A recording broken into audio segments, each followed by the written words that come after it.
Hi everybody, my name is Jessica and this is my channel Plant Hooker. And today, now I wasn't requested to do this, but a lot of people had approached me about a month or two ago to identify a plant of theirs. And so I figured I might as well do it.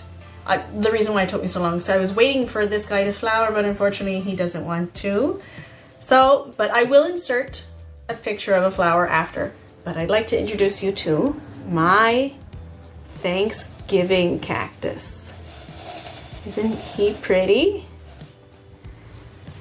So I will insert a picture of its flower here.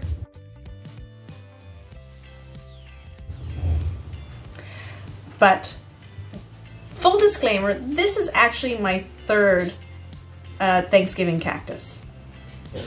The first one I had when I was a teenager and I killed it by overwatering it. And then the second one I had last year and I killed it by underwatering it. Because even though it's cactus, it's a jungle cactus.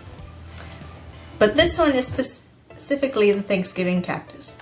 And it's often confused with the Christmas cactus, but the difference is in the leaves. Like, see how, like a Christmas cactus won't have these sharp pointy leaves. Like they don't have like the Batman look. And the Easter cactus, they'll still have the sharp pointy leaves, but they're not as prominently, like they won't be as pointy, like they're more like a dull look, like a dull blade. Also known as the false Christmas cactus, crab cactus, which is another reason why it gets that name, because of the sharp points. Holiday cactus, the Latin name is Schlumbergera, and it's also part of the Rhipsaldiae family. Sorry if I'm butchering those words. Now, is a succulent, but a jungle succulent. So, can tolerate like being underwater, but it still needs high humidity, like jungle plants. Genus of cacti, but jungle cacti. Native to the mountains of southern Brazil, like Rio de Janeiro, along the water or whatnot, and was discovered back in 1837. And it's an epiphytic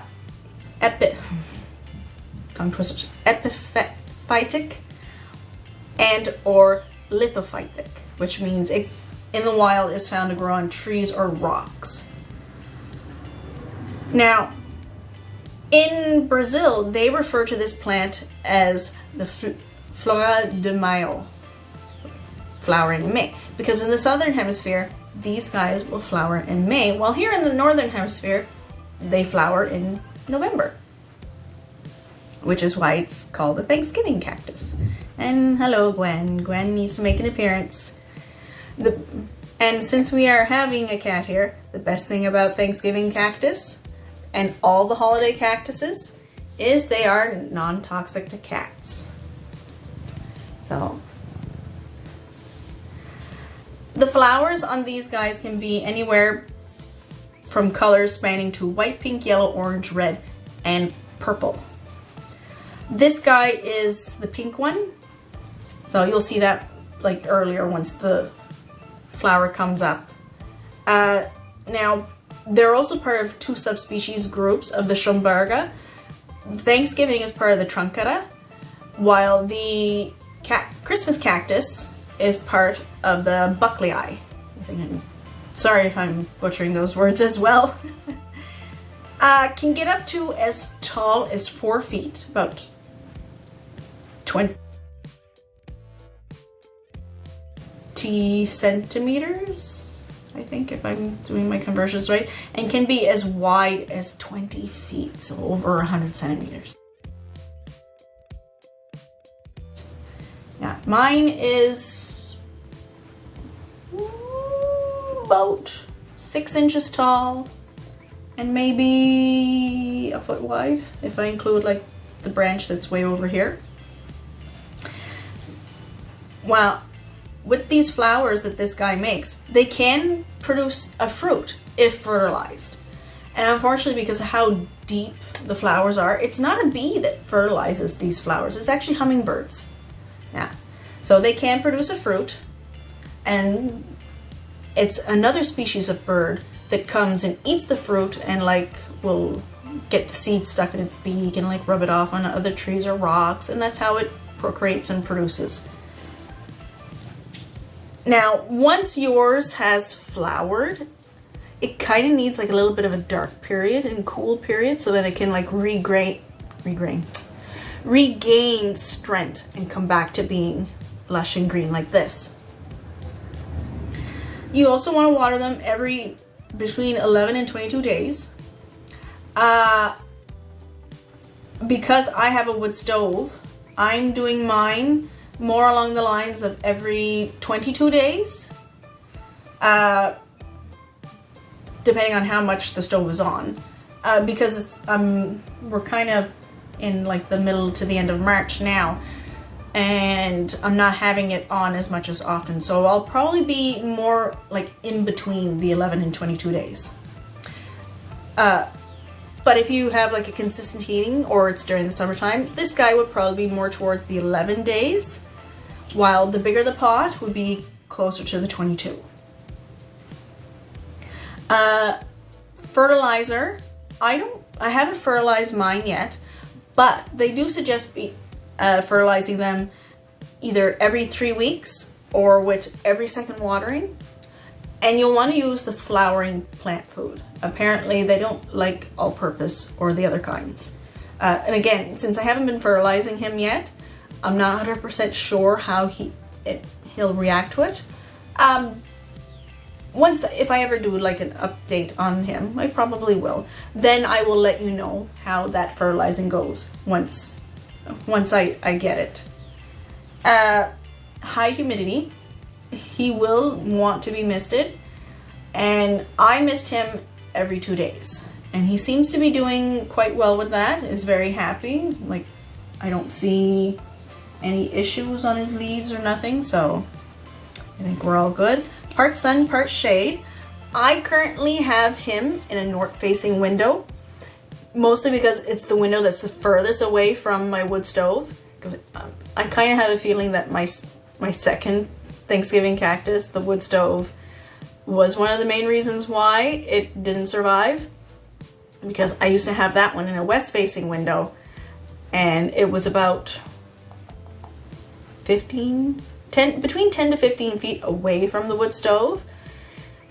I don't think he liked it, so he's currently upstairs in a north-facing window, and like, he seems to like it very much. Like, he stays green. He's very pretty and perfect. So ideal temperatures for these guys is between 18 and 24 degrees Celsius. So unless you're in a hardiness zone 10B or more, he can't go outside year round. Here he seems to be able to handle between July and August from what I've read up. Now, when it comes to soil, I currently have him in all-purpose. So far, so good, seems to be working. But the best soils for these guys is the epiphyletic soil, or the... Sorry, my bird clock. It's currently 2 p.m. Where was it? The tongue twisters. Epiphytic soil, or the bromeliad blend, or the seed starting mix seems to be the best types of soil for this guy. Sensitive to drafts, so if you have drafty windows, don't put him in them. When it comes to pests, thrips, spider mites, and mealybugs seems to be this guy's worst enemy. Even with my other two, back when I used to have Thanksgiving cactuses and him, I've never seen pest on these guys. Like, they don't seem to be too much of an issue for me. So I'm not sure. I still spray him with my insecticide mix that I have, just in case, because we don't want bugs. We love our plants. Now, common problems with Thanksgiving cactuses are a rotting base, and usually that's caused by a fungus. It's not from overwatering. No, a lot of people think it is, but it's not. It's actually a fungus. And what happens is sometimes they'll have like wounds on them. So you also have to check quite often if they do have any open wounds before you miss, because if they do and too much water gets into that wound, it'll like fungus will grow and mold and rot, and the base will rot, and then you accidentally kill your plant. Another issue, like brown spots and black spots, they will get either or, and the different colors means different things. Brown spots is usually a sign of overwatering. Now, black spots, like in peperomia, it's an overwatering sign, not in these guys. Black spots is a fungal disease, and usually you can't wipe it off, can't clean it off. You just mostly have to cut off that part of the leaf and toss it, and hopefully it didn't spread to the rest of your plant. Shriveling leaves can be a number of things. It can be underwatering, or a root rot caused by pest, like pest in the soil, like soil mites or the white flies. Also a sign of overwatering and salt accumulation in the soil. So if you have a softener system on your water, filter it out so that you can take like a lot of the salt out and then water it, or use bottled water or rainwater. I can't seem to find anything if chlorine or lime in the water bother these guys, but I do know salt will. So it's possibly another reason why I killed my other one. No, dandy little plant, gorgeous plant. Would it be considered like a first-time plant owner plant? I'm not 100% sure. Because, like, as I said before, my first one was when I was a teenager and I overwatered it. And then my second one was last year and I underwatered it along with the wood stove. So, no, I wouldn't say it's considered a beginner plant. Like, you do need to have the knowledge and whatnot. And because it's a medium demand type of plant, I'd say that... Oh, hi Ziva. Ziva has to make an appearance. I'd say not for newbies, but for moderate. Like if you've had plants a couple of years and they seem to be thriving and doing good, then try a Thanksgiving cactus. So if you like the video, give me a thumbs up. If you don't like the video, give me a thumbs down. Everybody has a right to their opinion. If you really like the video, subscribe. And as always, live long and plant on.